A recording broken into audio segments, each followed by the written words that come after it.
Assalamualaikum warahmatullahi wabarakatuh. Kembali lagi bersama kita di season Bincang Bareng by Anas Waka. Dan kali ini kita sedikit berbeda ya, karena kalian kan bersama Fafa pada season kemarin atau acara kemarin.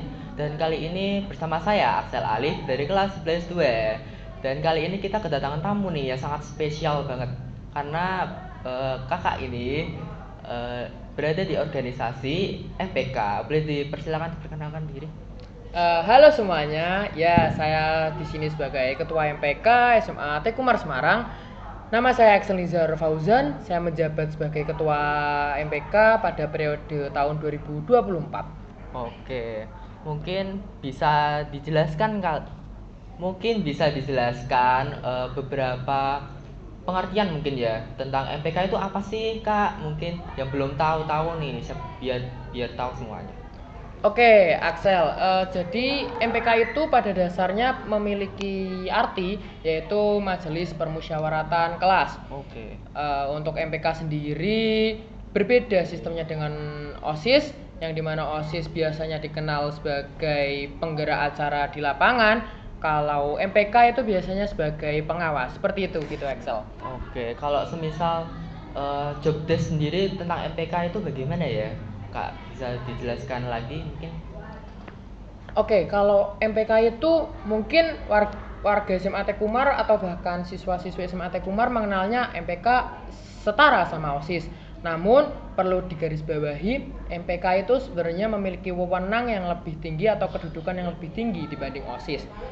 Eh, Kerja MPK itu meliputi 4 dasar, yaitu merekrut, mengawasi, mendampingi, dan mengevaluasi. Dan di MPK tersebut kami sebenarnya memiliki wewenang untuk mengstop kegiatan OSIS apabila kegiatan itu berjalan tidak sempurna atau bahkan merugikan pihak sekolah. Seperti itu, Axel. Oh, jadi kayak mengawasi OSIS ya. Kalau semisal job desk tentang event-event besar gitu mungkin berjalan dengan bareng atau bareng-bareng gitu ya. Betul, Axel, kayak gitu. Jadi kita jalannya bareng-bareng. Oke. Dan untuk ke pertanyaan selanjutnya yaitu tentang divisi yang ada di organisasi MPK itu apa aja sih Kak? Boleh tahu? Oke, saya akan jelasin mulai dari atas dulu ya. Jelas yang terutama di MPK ada ketuanya, ada Oke. wakil, sekretaris, dan bendahara. Lalu sebagai turunannya ada divisi satu, yaitu divisi aspirasi. Divisi aspirasi ini bekerja sama dengan C5 dalam bidang advokasi dan aspirasi. Selanjutnya ada divisi 2, yaitu humas. Humas ini bertugas sebagai jembatan antara pihak internal dari SMA Tekumar dan pihak eksternal. Lalu divisi 3 ada ekstrakurikuler. Nah, untuk divisi 3 ini cukup keluar dari OSIS karena tugasnya adalah sebagai wadah bagi ekstrakurikuler. Ketua-ketuanya itu mungkin lebih sering ngobrol sama divisi 3 ini karena mereka langsung berhubungan dengan pihak di luar OSIS seperti ekstra paski, ekstra badminton, dan lain sebagainya. Lalu selanjutnya divisi 4 yaitu ada ADART. ADART ini cukup berbobot ya, karena ADART memiliki arti anggaran dasar, anggaran rumah tangga, yang dimana divisi ini memiliki wewenang untuk mengadakan rapat yang membuat peraturan-peraturan untuk kegiatan organisasi kedepannya. Lalu ada divisi yang terakhir, divisi 5, yaitu divisi evaluasi. Seperti namanya, evaluasi artinya divisi ini memiliki wewenang untuk mengevaluasi pengurus-pengurus OSIS setelah kegiatan ataupun mungkin setiap bulannya, untuk mengkritik, memberikan saran, motivasi untuk membuat kegiatan kedepannya lebih baik lagi. Begitu, Axel. Oh, seperti itu. Jadi MPK itu sama ya, sama tugasnya seperti OSIS ya. Kalau bisa. Betul, hampir sama. Namun untuk sebagai pengetahuan dasar aja, MPK memiliki wewenang lebih tinggi dibanding OSIS. Ibaratnya lebih gampangnya tuh kayak gini, MPK itu kayak MPR, sedangkan OSISnya itu presiden. Jadi MPR kan mengawasi presiden kerjanya gimana, mungkin baik atau buruk keputusannya. Nah, MPK itu seperti MPR mengawasi kinerja OSIS. Namun di SMA Teku Umar ini cukup spesial karena MPK dan OSISnya itu setara. Jadi nggak salah untuk pandangan siswa-siswi SMA Teku Umar yang mikir kalau MPK dan OSIS di SMA Teku Umar itu setara gitu, nggak ada bedanya. Itu nggak salah sih. Oh, jadi seperti itu. Oke, lanjut ke pertanyaan selanjutnya. Ini mungkin lebih ke ranah pribadi mungkin ya. Oke. Awal masuk jadi ketua MPK itu seperti apa perjalanan hidupnya dari seorang Kak Excel? Oke, pertama-tama itu saya orang yang nggak punya basic sama sekali di organisasi. Bahkan di SMP saya nggak memiliki kegiatan apapun di luar selain belajar di kelas. Lalu masuk di SMA Teku Umar pada kelas 10, awal-awal saya langsung ikut perekrutan OSIS. Dan mungkin rezeki saya ya langsung masuk ke dalam kandidat, ikut kampanye indoor sampai outdoor, lalu tembus sampai pemilos. Dan waktu kelas 10 periode-periode awal atau langkah pertama saya di organisasi, saya langsung menjabat sebagai wakil ketua OSIS. Lalu pada tahun selanjutnya waktu saya kelas 11, saya mendapatkan rezeki lagi sepertinya, lolos lagi ke perekrutan, dan alhamdulillah lagi dan lagi saya lolos ke indoor dan kampanye outdoor. Dan di periode 2024 ini saya mendapat rezeki amanah menjadi ketua MPK. Seperti itu, Axel. Oke. Jadi perjalanan seorang Kak Excel itu sangat panjang ya dan sangat menyenangkan ya. Betul, Axel, karena saya nggak punya basic tentang organisasi apa-apa, tiba-tiba langsung jadi pengurus inti. Itu cukup pressure bagi saya untuk awal-awal. Namun alhamdulillahnya teman-teman saya semuanya mengepush saya, mereka mensupport saya, membimbing saya untuk menjadi lebih baik lagi. Nggak hanya dari teman satu angkatan, bahkan dari teman-teman kakak kelas di organisasi pun sangat amat mensupport. Mereka tidak ada senioritas, tidak ada pressure, tidak ada diskriminatif seperti itu, Axel. Oke, jadi kayak lebih ke suportif ya. Ngomong tentang suportif ini, apakah Kak Excel ini memiliki support system yang bagaimana, bisa diceritakan? Mungkin kalau support system gitu untuk saat ini masih belum ada lah, masih belum ada pikiran gitu. Untuk kedepannya bagaimana masih belum ada pandangan lagi. Kalau untuk saat ini sih belum ada pastinya. Oke. Ngomong tentang support system ini, apakah Kak Excel ini memiliki kegiatan apa ya akhir-akhir ini yang mungkin bisa dibilang sibuk ya, saya lihat kemarin? Kalau dibilang sibuk sih mungkin waktu minggu-minggu ini aja ya, karena bener-bener jadwal kepres sekali. Akhir ini saya lagi fokus sebagai Dewan Kerja. Saya mengurusi reorganisasi untuk melanjutkan OSIS MPK generasi selanjutnya, periode selanjutnya. Lalu selain saya jadi Dewan Kerja, beberapa bulan terakhir saya mengikuti kegiatan yang bernama Green Youth Movement. Jadi Green Youth Movement ini acara yang dibuat oleh Kementerian Kehutanan. Isi dari GYM ini, Green Youth Movement ini mempunyai arti disingkat menjadi GYM ya. Jadi isi GYM ini tuh bagaimana kita menjaga lingkungan sebagai duta lingkungan, kita sebagai pelopor atau orang sesimpel kita ngepost apapun di media sosial tentang lingkungan itu sudah sangat amat membantu lingkungan kita untuk jadi lebih baik. Awalnya ya mengikuti game ini saya cukup kaget karena saya tidak begitu mengenal tentang lingkungan itu seperti apa.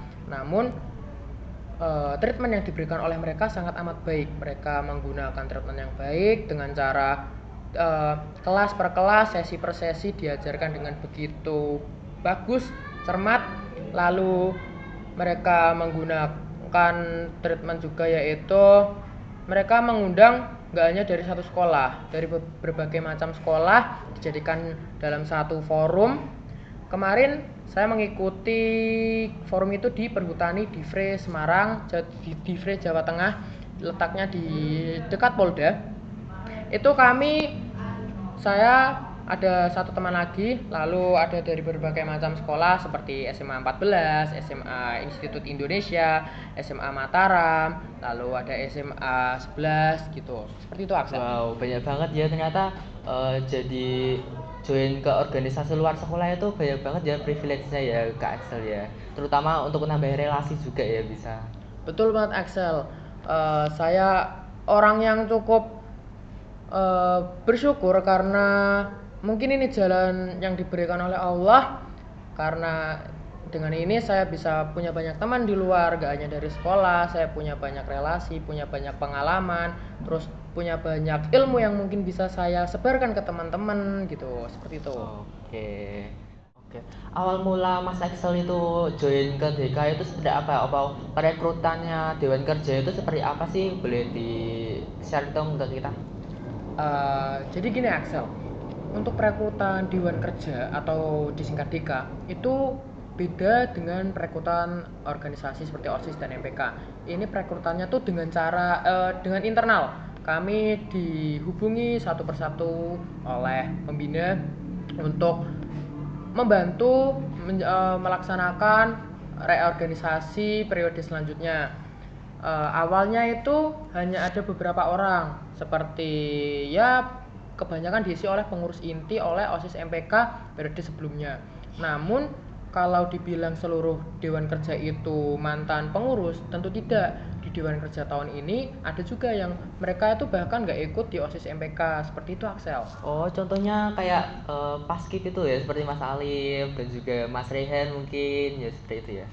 Betul Axel, kayak Mas Alif, ada Mas Rehan juga, dan yang nggak ikut organisasi ada, namanya itu Mas Muhammad Nurus gitu. Oh, jadi kayak dia tuh tertariknya join organisasi dari mungkin di awal-awal kelas 12 saja mungkin ya. Ya, mereka kayaknya baru nemuin senengnya bagiannya organisasi itu waktu kelas 12, diajak, direkrut, minta izin, diizinin langsung deh ikut kayak Oke, gitu. jadi join organisasi itu seru guys. Jadi banyak dapat manfaat, banyak dapat relasi dan juga banyak dapat soft skill dan hard skill juga ya. Betul. Oke, kalau sekarang aku yang nanya, boleh gak nih Axel Oke, kira-kira? boleh banget ini. Saya jarang-jarang ditanya soalnya. Oke, pertanyaannya cukup simpel aja sih, karena saya sebagai warga SMA Tekumar punya keinginan juga bikin podcast dari kelas 10 sama teman-teman. Waktu kelas 12 ada adik kelas bikin podcast, itu tertarik banget. Nah, bisa ceritain nggak sih awal mula gimana bisa ada podcast ini? Oke, awal mula dari ada podcastnya ini tuh sebenarnya kejadian yang sangat gak terduga ya bagi kita ya, karena awalnya itu kita di organisasi, saya pribadi kan di organisasi karya ilmiah remaja itu diberikan amanah oleh Pak Indra sebagai pewawancara dari majalah sekolah ya, majalah Ekspresi. Jadi kan di situ kan ada mewawancarai seseorang atlet yaitu Mas Rangga, dan di situ juga ada operator kita sekarang yaitu Mas Andris ya. Dan eh, di situ awal mula kita direkrut ya sebagai pembawa acara di podcast SMA Tekomat dan juga yang menemani kalian di istirahat siang kalian. Jadi kayak itu sebuah hal yang ketidaksengajaan ya sebenarnya. Sebelum mengakhiri ini mungkin saya mencoba untuk merekap pesan-pesan, pertanyaan-pertanyaan dan jawaban yang tadi sudah kita bincang-bincangkan bareng bersama Mas Excel ya. Jadi organisasi MPK itu di beberapa sekolah mungkin kedudukannya berbeda mungkin ya, seperti halnya MPR dan juga presiden. Dan namun di SMA Tekumar ini kedudukan OSIS dan MPK itu sama, jadi setara. Kalau semisal ada event besar mereka bekerja sama dan juga capek bersama, kerja sama bareng, terus juga mungkin menjalin koneksi yang bareng juga. Jadi seperti itu. Dan untuk menambah wawasan juga ya OSIS dan MPK itu. Jadi kalian kalau mau join OSIS MPK, terutama untuk kalian yang kelas 10 mungkin bisa banget join MPK dan OSIS ya di tahun selanjutnya mungkin ya, di periode selanjutnya. Jadi jangan ragu-ragu buat join organisasi karena organisasi itu penting banget, terutama buat kalian yang mau lanjut kuliah mungkin. Setuju. Dan itu juga berguna banget buat kalian yang mungkin mau kerja atau apapun itu. Oke, jadi sebelum kita mengakhiri bincang-bincang bareng by Anas Paka kali ini, mungkin ada yang ingin disampaikan kepada kita nih Mas Axel mungkin. Eh, Menyampaikan ya, mungkin saya akan nyampein ini yang pertama buat calon pengurus nanti. Buat kalian tuh, kalian harus sering-sering bonding, kalian harus ningkatin solidaritas kalian, terus jangan pernah ada masalah pribadi yang dibawa-bawa ke dalam organisasi. Itu penting banget. Lalu kalau bisa kalian tuh saling rangkul, jangan ada circle-circlean. Jadi kalau misal nanti kalian dipartnerin sama siapapun itu, kalian udah kebiasa, kalian udah kenal, kalian udah akrab. Selanjutnya untuk teman-teman semua, seluruh teman-teman SMA Tekumar, mungkin dari kelas 10, 11, 12, langkah kita tuh nggak lama kok. Pak, untuk kelas 10 mungkin 3 tahun lagi, kelas 11 2 tahun lagi, dan kelas 11 nggak ada 1 tahun lagi, kelas 12 nggak ada 1 tahun lagi. Saran saya adalah kalian coba cari hal-hal baru yang bermanfaat, kalian tambah pengalaman, tingkatin soft skill, hard skill, karena untuk kedepannya hal itu sangat amat berguna. Dan untuk kalian yang introvert, untuk kalian yang mungkin nggak berani berbaur dengan publik, kalian coba lawan hal itu karena hal itu cukup jelek ya. Mengganggu mungkin ya. Sangat amat mengganggu kedepannya buat kalian kalau mau kuliah ataupun kerja atau bahkan di lingkungan masyarakat. Itu cukup mengganggu karena kalau kalian nggak ada skill public speaking, nggak ada skill sosial, kalian nggak mau berbaur, kalian nggak akan dapat manfaat, kalian nggak akan dapat privilege dari hal itu.